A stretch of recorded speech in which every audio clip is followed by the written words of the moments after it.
Shalom Bapak-bapak, Ibu-ibu, saudara-saudara sekalian. Kita ketemu lagi di Renungan Pagi Embun Surgawi.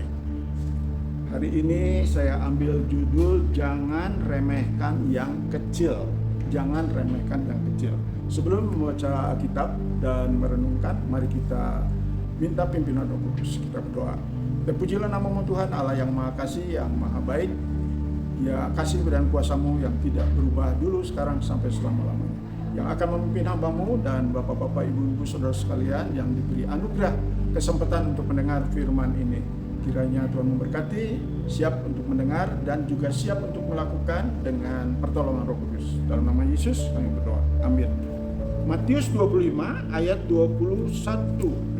Maka kata tuannya itu kepadanya, baik sekali perbuatanmu itu, hai hambaku yang baik dan setia. Engkau telah setia dalam perkara kecil, aku akan memberikan kepadamu tanggung jawab dalam perkara yang besar. Masuklah dan turutlah dalam kebahagiaan Tuhanmu.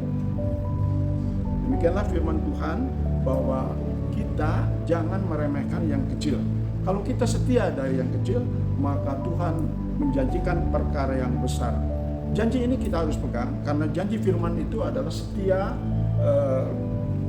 murni, pasti, abadi, teruji dan terpenuhi serta digenapi. Jadi kita pegang ayat-ayat ini, janji ini, dan kita perlu setia dari yang kecil. Kita ingat akan Daud diremehkan oleh Goliat yang begitu besar, sehingga Daud merasa itu kecil. Tetapi ternyata yang kecil itu kalau bersandar kepada Tuhan menjadi besar kuasanya menghadapinya, sehingga Goliat yang besar dapat dikalahkan. Juga jangan meremehkan persembahan 2 pesa dari janda miskin itu, karena ia lebih baik daripada persembahan yang besar dari kelebihannya masing-masing. Itulah penilaian daripada Yesus, sehingga kita jangan meremehkan yang kecil. Bahkan pada waktu zaman Gideon, jangan meremehkan pasukan yang kecil yang diingini oleh Tuhan, yaitu 300 daripada puluhan ribu pasukan, sehingga nanti akan menjadi megah diri atau sombong. Tetapi kalau kecil karena bersandar kepada Tuhan, maka nanti Tuhanlah yang dipermuliakan, sehingga hal yang mustahil bisa berhasil. Juga jangan meremehkan kota yang kecil, yaitu Bethlehem. Di sanalah akan lahir seorang yang besar, yaitu raja dari segala raja, yaitu Yesus Kristus. Juga jangan meremehkan anak kecil, karena anak kecil juga dipakai oleh Tuhan, sehingga ia bisa mempersembahkan 5 roti dan 2 ikan. Dan juga sikap-sikap anak kecil juga dihargai oleh Yesus. Kalau ingin menjadi besar di surga, maka kita harus seperti anak kecil itu. Demikian juga hati-hati dengan lidah yang kecil, karena sangat berbahaya. Tetapi kalau kita bisa mengendalikan, maka itu yang menjadi sempurna. Bukankah dalam Matius 5 ayat 48 bahwa jadilah engkau sempurna seperti Bapa di surga. Itu bisa terjadi karena Tuhan yang menyuruh. Karena ada perlengkapan senjata, ada pertolongan dari Roh Kudus, akan mencapai dari yang kecil bisa menjadi yang besar.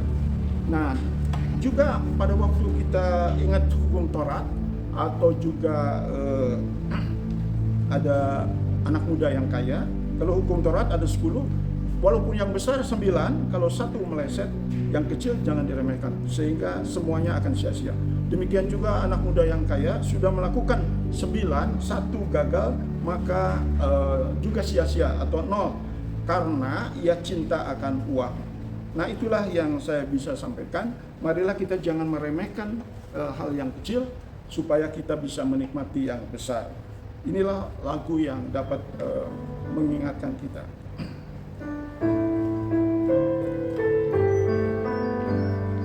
Baik sekali perbuatanmu, hai hamba yang baik dan setia. Setia dalam perkara yang kecil sekalipun, ku akan memberikan padamu perkara yang besar.